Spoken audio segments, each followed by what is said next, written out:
Ya, sahabat Lima Waktu, pandemi COVID-19 telah banyak menimbulkan dampak dan perubahan di Indonesia, termasuk di kota Cimahi. Pandemi ini telah memberikan dampak yang signifikan dalam semua sektor, baik itu dari sektor kesehatan, sektor pendidikan, sektor keagamaan, dan sektor lainnya. Nah, pemerintah pusat telah melakukan berbagai upaya untuk menangani pandemi COVID-19, salah satunya adalah dengan melakukan perpanjangan PPKM lagi dan lagi. Ya, kali ini sampai dengan tanggal 23 Agustus mendatang ya. Nah, masih akankah ada PPKM level 4 lanjutan? Dan bagaimana pemerintahan kota Cimahi menciptakan herd immunity untuk masyarakatnya? Ya, kali ini di Halo Cimahi, saya Christine Simanjuntak akan membahas langsung dengan PLT Kota Cimahi, Bapak Letkol Infantri Purnawirawan Ngatiana. Assalamualaikum. Waalaikumsalam warahmatullahi wabarakatuh, Mbak Christine. Oke, Pak, kita ketemu lagi ya setelah sekian lama karena lama PPKM. Oke, ini Pak, kita mau membahas tentang PPKM. Untuk pemerintah pusat kan sudah menerapkan PPKM Jawa Bali dikarenakan ini kasusnya meningkat Pak, gitu kan? Nah, seperti itu. Nah, untuk Cimahi sendiri, bagaimana implementasi PPKM di kota Cimahi Pak? Ya, implementasi sendiri di kota Cimahi memang pada saat diberlakukan dari awal ya, PPKM darurat, kemudian sekarang menjadi PPKM level 4. Nah, kita lakukan sejak awal.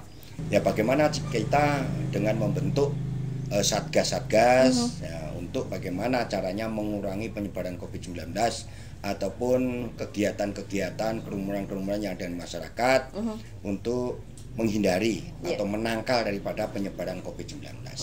Ya, banyak yang kita lakukan pada saat kita ada satgas yang pada saat darurat itu memang ada PPKM tingkat RT RW sampai tingkat kelurahan. Juga ada satgas tingkat kota yang tugasnya punya tugas masing-masing. Termasuk penyekatan jalan kan. Oh iya, ini ada beberapa titik ternyata di kota Cimahi yang disekat ya Pak ya. Betul. Itu di bagian mana saja Pak? Daerah mana saja? Beberapa pada saat PPKM darurat ya kita berlakukan penutupan jalan, penyekatan. Ada beberapa titik, salah satu Jalan Gandawijaya, terus alun-alun, kemudian Jalan Raden Demang Harja Kusuma, juga Gang Lurah dan sebagainya. Ada beberapa ruas titik, ada 9 titik yang kita sekat untuk mengurangi mobilitas yang tinggi di masyarakat. Kemudian penyebaran juga bisa ditahan, ya, Pak, ya? Kerumunan tidak dilakukan, kemudian pusat-pusat keramaian juga bisa dicegah kerumunan-kerumunannya, ya, tempat keramaian bisa steril. Nah, itu kita lakukan dengan pesat baik siang, malam dan kita lakukan. Jadi orang memang malas keluar karena terlalu muter-muter gitu ya Pak jalannya.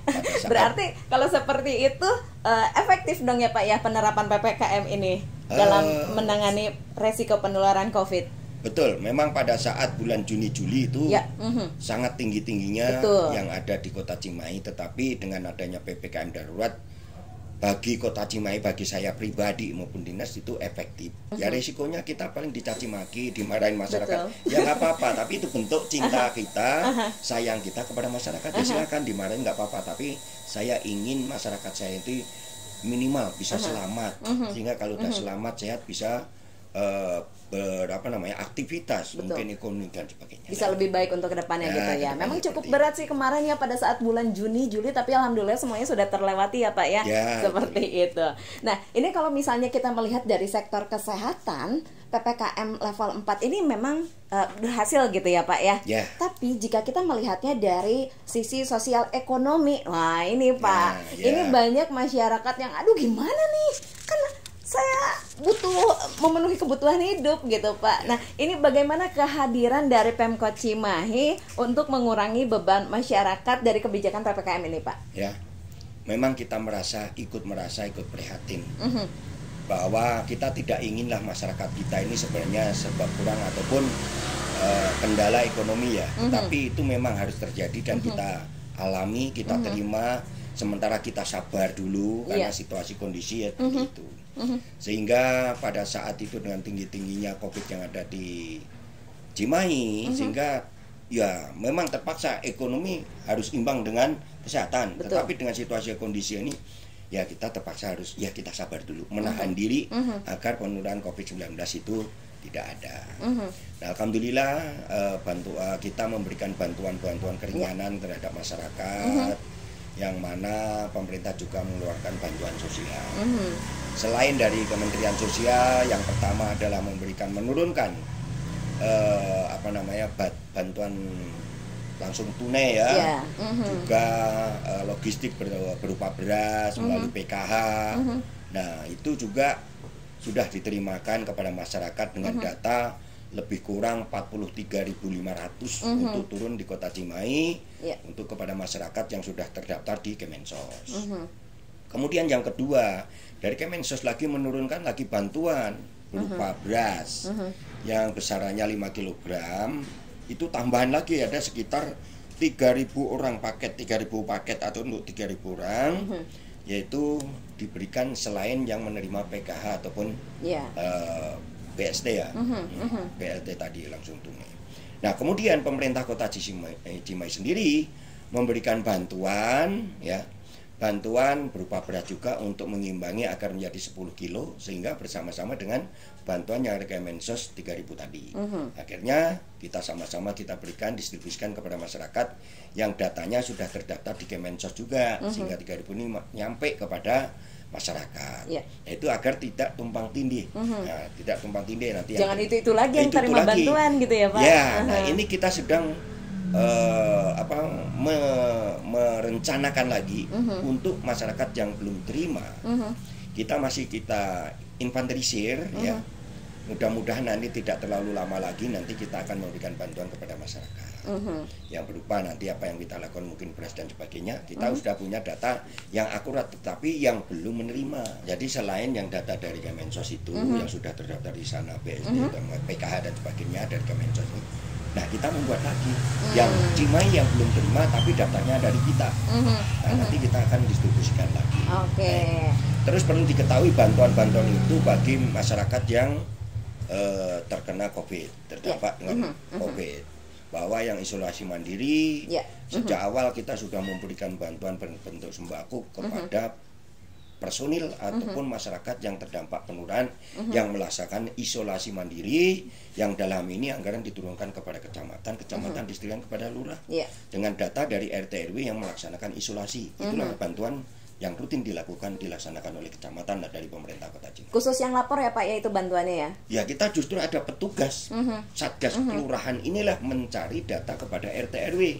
Tapi masih ada kadang-kadang masyarakat tidak mau laporan. Nah, itu yang dia, dikatakan, Pak. wah saya isolasi gitu ya. Ada. Karena beban mentalnya itu dalam menghadapi tetangga-tetangga yang melihat kita seolah-olah kita ini adalah penyakit, jadi kita virusnya juga gitu Pak, gitu kan, betul. Seperti itu. Nah, baik, kita kembali ke masalah tentang PPKM ini Pak. Nah, selama implementasi penerapan PPKM, adakah bentuk pelanggaran yang ditemui di Kota Cimahi Pak? Kalau di tempat-tempat lain kan ada yang sampai disegel nih tempatnya gitu Pak. Di Kota Cimahi sendiri adakah yang melanggar dan bentuk sanksinya seperti apa? Alhamdulillah di Kota Cimahi sendiri memang pelanggaran-pelanggaran pada saat PPKM darurat itu ada, Mbak. PPKM darurat itu ada beberapa pelanggaran-pelanggaran tapi sifatnya ringan. Seperti apa tuh Pak? Nah, salah satu contoh masyarakat yang pakai masker tapi maskernya tidak dipakai. Di dagu gitu ya? Di dagu dan sebagainya. Tapi itu masih upaya kita ingatkan untuk memakai masker. Kemudian kerumunan-kerumunan yang kecil-kecil masih kita bisa ingatkan. Termasuk toko atau rumah makan atau kafe, kita ingatkan apabila jam operasionalnya, termasuk tingkat konsumen yang makan di tempat dan sebagainya. Nah, itu saya sampaikan pada Satgas semuanya supaya berikan secara persuasif. Pertama ya, persuasif peringatan secara lisan sekali 2 kali, kemudian secara tertulis sekali 2 kali, kemudian kalau memang tertulis 2 kali 3 kali sampai dengan pencabutan izin. Pencabutan usaha, tapi alhamdulillah kelihatannya tidak terjadi pencabutan, tetapi hanya Tipiring saja, Oke. tindak pidana ringan, yang mana pada saat PPKM darurat dulu itu terjadi di Kota Cimahi ini sekitar 45 orang lah ya, 45 kasus yang dilaksanakan tindak pidana ringan, yaitu dikenakan denda pada saat itu. Itu pada saat PPKM darurat yang sedang berat-beratnya itu tinggi-tingginya, Mbak. Nah, dilaksanakan Tipiring ini juga oleh Kejaksaan Negeri Cimahi, Pengadilan Balai Bandung, juga termasuk Satpol PP dan kepolisian. Ada gabungan untuk pelaksanaan sanksi terhadap pelanggar PPKM atau darurat ini ya. Oke. Nah, ini Pak, mengenai kasus tertinggi di Jawa Barat yang kemarin bulan Juni Juli gitu ya Pak ya. Ini angka keterisian tempat tidur di rumah sakit sempat berada di atas 90%. Ya. Sampai ada tetangga saya yang datang ke rumah sakit disuruh cari lagi karena penuh nih katanya seperti itu. Nah, selama peningkatan tersebut apa yang dilakukan oleh Pemkot Cimahi? Apakah Pemkot berusaha untuk menambahkan kapasitas ruang tempat tidur atau isolasi, Pak? Iya. Ya, saya cerita kalau masalah bor atau tempat tidur ya, Mbak. Begini, pada saat bulan Juni Juli pas tinggi-tingginya. Betul. Dan saya terjun sendiri dengan mata kepala saya sendiri melihat di rumah sakit. Ya. Dengan banyaknya pasien yang ada di situ. Betul. Yang IGD juga penuh, Betul. ruangan penuh. Akhirnya saya perintahkan, kita sudah membentuk tempat isolasi mandiri baik di Cimenteng, Puskesmas pembantu di Lebak Saat atau Cimenteng, juga klinik Harapan Bunda yang ada di Kota Cimahi kita gunakan ya untuk penampungan itu, untuk yang isolasi mandiri yang sifatnya ringan. Yang perlu perawatan kita masukkan ke rumah sakit. Tetapi dengan penuhnya rumah sakit kadang-kadang kita kewalahan. Betul. Akhirnya kita perintahkan untuk segera membuat tempat ruang perawatan kembali. Akhirnya kita membuat dalam waktu 1 minggu harus selesai, saya bilang. Akhirnya alhamdulillah bisa selesai, bisa menampung sampai sekitar 40 tempat tidur tambahan. Nah itu ada 1-2 perusahaan yang membantu tempat tidur, ada yang membantu apa namanya bednya, sehingga bisa untuk mengisi baik ruang isolasi maupun di rumah sakit. Oke, alhamdulillah semuanya sudah terlewati gitu ya Pak ya. Bornya pada saat itu paling tinggi ada 96, sekian Mbak. Waduh. Termasuk pada saat itu oksigen nggak ada. Nah itu dia. Jadi pikiran kita, waduh, dengan adanya oksigen tidak ada, mencari sana sini, alhamdulillah kita minta bantuan ke TNI, baik di Kesdam 3 Jeliwangi, juga dari Koharmat AU, juga kita mencari yang lain, alhamdulillah tabung itu bisa terbantu walaupun hanya hitungannya jam. Hitungannya jam. 5 tabung itu paling hitungannya jam. Waduh, kita pusing mencari harus gimana. Akhirnya kita bentuk, saya buatkan surat perintah bahwa kita bentuk Satgas Oksigen. Satgas Oksigen, akhirnya terbentuklah itu ya. Terbentuk, mencari sampai provinsi ke Krakatau, inilah Satgas untuk mengatasi itu. Oke, dan memang ternyata masalahnya tidak hanya di ketersediaan bor saja Pak. SDM juga menjadi salah satu masalahnya, karena ternyata pada saat itu juga banyak para nakes yang memang terkena COVID-19 juga Pak. Kalau misalnya untuk SDM sendiri, bagaimana penanganannya saat itu Pak? Akhirnya kita buat link untuk menerima tenaga kesehatan untuk membantu rumah sakit dan puskesmas. Kita membuat surat mengajukan kepada Rektor Unjani, kita minta bantuan untuk stikes Unjani yang udah koas ya, termasuk perawat-perawat yang sudah bisa diterjun di lapangan. Tujuannya adalah untuk membantu vaksin dan membantu kepada pencarian, pelacakan terhadap orang-orang yang positif. Kemudian melaporkan kepada Satgas untuk diinventarisir. Nah, kemudian kita juga mengajukan kepada Sidkes Budi Luhur, termasuk dengan IGEP Siliwangi, yang mana pada saat itu kita diberikan untuk membantu pelaksanaan di lapangan. Itu baru terpenuhi ya. Selain kita juga meminta bantuan kepada TNI Polri. Nah, bagaimana di TNI Polri perawatan, bagaimana kita tempat vaksin dan sebagainya, kita minta bantuan kepada TNI Polri. Jadi memang lagi saat gencar-gencarnya, ternyata memang angka kematian juga pada saat itu tinggi gitu ya Pak ya. Nah ini kalau misalnya dengan kematian yang berkaitan dengan COVID, bagaimana dengan penanganan jenazah COVID-19? Kabarnya Pemkot Kota Cimahi ini membuka kembali ya Pak ya, membuka baru lahan baru setelah TPU Cipageran dan Lebak saat penuh Pak. Ya, kita adakan lagi, dibuka lagi di TPU Ki Hapit yang ada di Kelurahan Lewi Gajah. Akhirnya di sana bisa ada tempat dengan kapasitas sekitar 170 orang. 170. Sekarang sudah terisi berapa Pak? Sekarang sekitar 95 orang sampai hari ini. Nah ini Pak, saya dapat rumor di luaran sana, ternyata kalau misalnya ada anggota keluarga kita yang terkena COVID kemudian meninggal, nah pada saat dimakamkannya ternyata harus mengeluarkan kocek jutaan rupiah gitu Pak. Nah untuk di Kota Cimahi sendiri, ini Pak, ada permintaan seperti itu juga nggak sih Pak? Atau mekanismenya gimana nih setelah ternyata ada anggota keluarga yang terkena COVID kemudian meninggal? Ya, semenjak saya sampaikan pada saat itu kita memang terjun langsung ya, sembak saya diberikan kepercayaan itu, saya langsung instruksikan kepada petugas DPKP maupun petugas UPTD pemakaman, termasuk petugas pemakaman. Jadi untuk pemakaman COVID tidak membebankan kepada masyarakat yang keluarga duka ya Pak ya. Tidak ada yang meminta-minta uang kepada pihak keluarga atau yang berkesusahan. Alias semuanya penanganan gratis. Hanya pendaftaran aja sekitar administrasi itu 50.000 saja. Ringan lah ya kalau segitu ya. Untuk administrasi saja. Dan anggota keluarga juga bisa ikut ya Pak ya, perwakilan bisa. Untuk mengikuti prosesi pemakamannya sendiri bisa, gitu ya Pak ya. Bisa. Oke. Nah, ini kalau misalnya kasusnya sudah mulai menurun, tapi sekarang kan Cimahi dan juga kota-kota lainnya lagi gencar-gencarnya nih untuk meningkatkan herd immunity ya Pak ya, untuk masyarakat Kota Cimahi sendiri dengan vaksinasi, dan itu masih digencarkan sampai dengan saat ini dan masih akan terus berlangsung.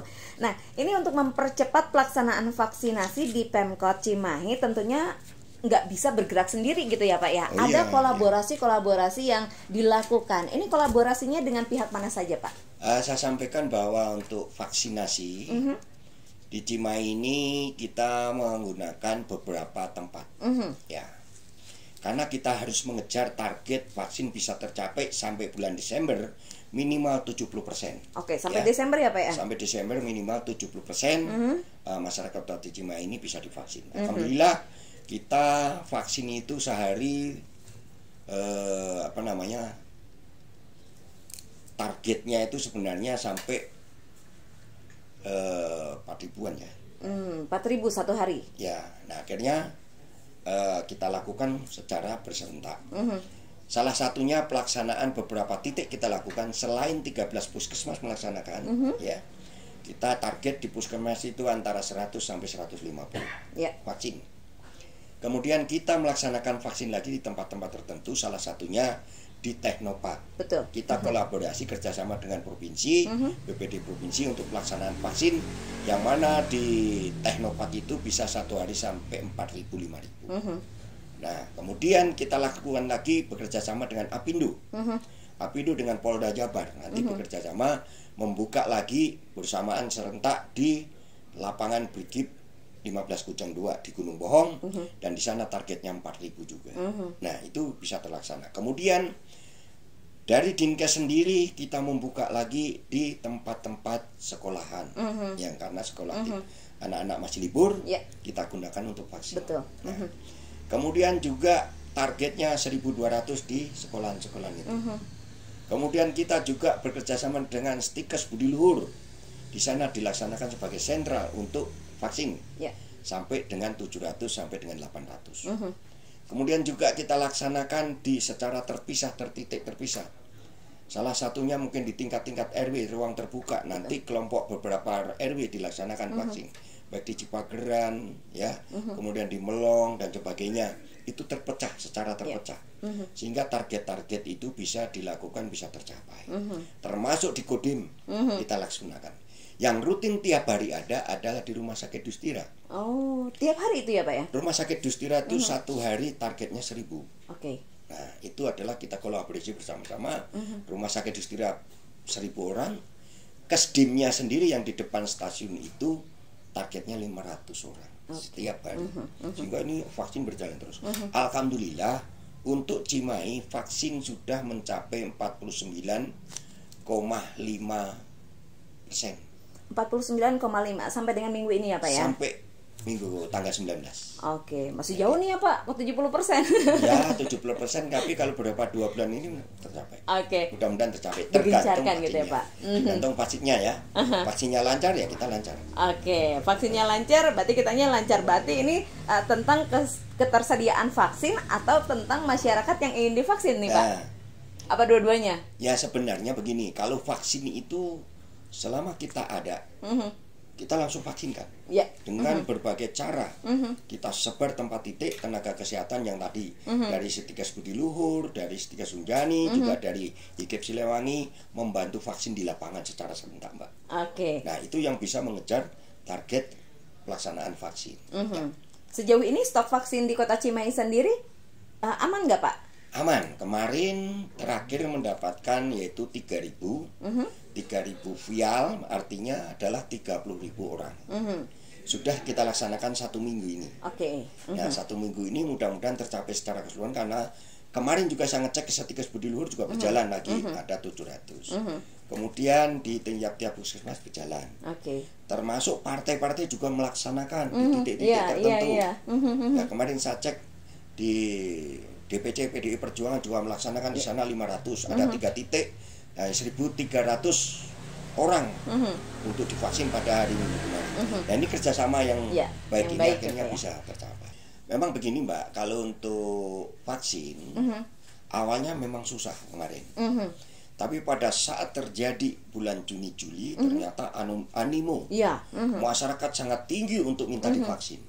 Pada saat di bulan akhir Juli sampai bulan Agustus ini sangat tinggi permintaan vaksin. Berapapun vaksin kita laksanakan selalu. Sampai masyarakat sangat antusias untuk minta vaksin. Betul. Kalau kemarin memang ada ya beberapa orang masih belum memutuskan saya vaksin dan tidak. Tapi dengan terjadinya bulan Juni Juli sekarang antusias untuk divaksin. Caranya kemarin kita selain sosialisasi kepada masyarakat, juga kita sampaikan kepada masyarakat bahwa vaksin ini nanti menjadi suatu persyaratan utama. Tapi masih sosialisasi ya. Nah, sebagai ujung tombak sosialisasi adalah Satgas Kelurahan bersama Babinsa dan Babin Kamtibmas untuk sosialisasi kepada masyarakat. Vaksin itu penting, vaksin itu penting. Nah, selain daya tubuh, daya tahan tubuh kita, kekebalan kita, juga sebagai persyaratan nanti untuk apa saja, mau kemana saja ada surat vaksin. Sambil sosialisasi kan berjalan. Itulah antisipasi. Kemungkinan jemput bola bisa nggak Pak? Nanti kan ketahuan nih dari KTP kan mungkin ada dari kakak ini, oh yang ini belum bisa jemput bola seperti di negara luar gitu kan ya, untuk datang langsung supaya mau divaksin gitu Pak. Kalau vaksin kemarin yang sudah dilakukan yaitu mengenai penjemputan, dilakukan vaksin terhadap anak-anak disabilitas, itu dijemput. Yang kedua vaksin terhadap lansia.